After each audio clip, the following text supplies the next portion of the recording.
क्या नीतीश कुमार का master stroke Narendra Modi की अगुवाई वाले एनडीए गठबंधन को अब परेशानी में डालने वाला है? जी, इस वक्त का सबसे बड़ा सवाल यही है, क्योंकि नीतीश ने जातीय जनगणना कराकर दिखा भी दी और अब उसकी रिपोर्ट जारी भी कर दी है। ऐसा करने वाला बिहार पहला राज्य है। जातीय जनगणना की रिपोर्ट कहती है कि बिहार में पिछड़े वर्ग के 27.12% लोग हैं, जबकि अन्य पिछड़ा वर्ग के 36.01% लोग हैं। इसके अलावा अनुसूचित जाति के 19.65% लोग, अनुसूचित जनजाति के 1.68% और सामान्य वर्ग के 15.52% लोग हैं। जातीय जनगणना बिहार की जनता में, गरीबों में भ्रम फैलाने के सिवा कुछ नहीं है।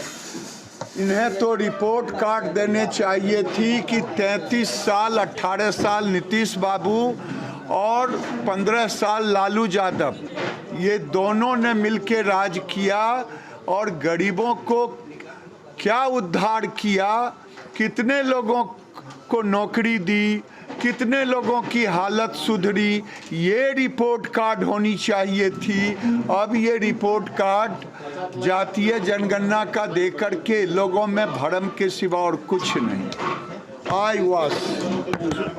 कर्पूरी ठाकुर और वीपी सिंह के बाद पिछड़ों और अति पिछड़ों के सर्वाधिक लोकप्रिय नेता के रूप में आज नीतीश कुमार उभरे हैं, जिन्होंने कई सौ वर्षों की गुलामी को तोड़ करके जातिगत जनगणना जनता के सामने रखी है।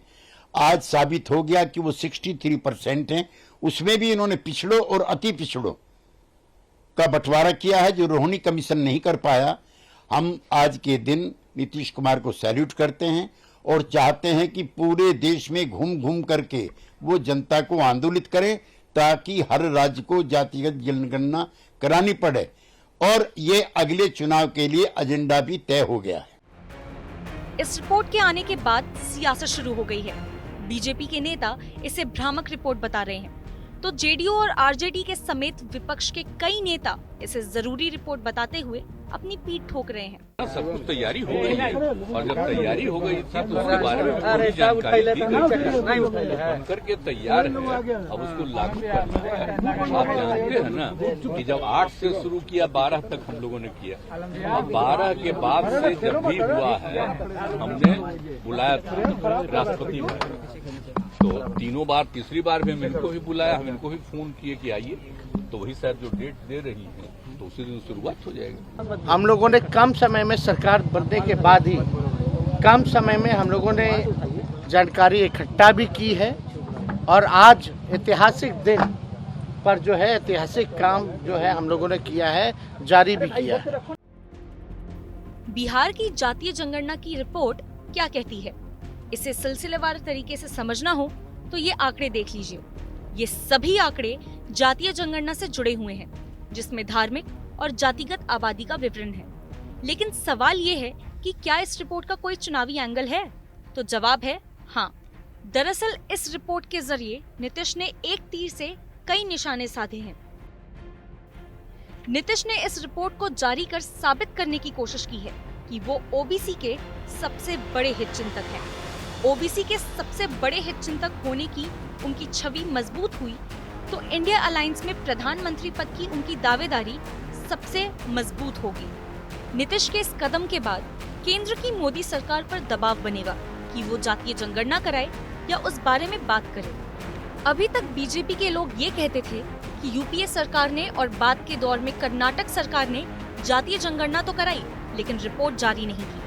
लेकिन नीतीश ने ऐसा करके दिखा दिया है और ये जता दिया है कि उन्हें रिपोर्ट जारी करने से कोई डर नहीं था।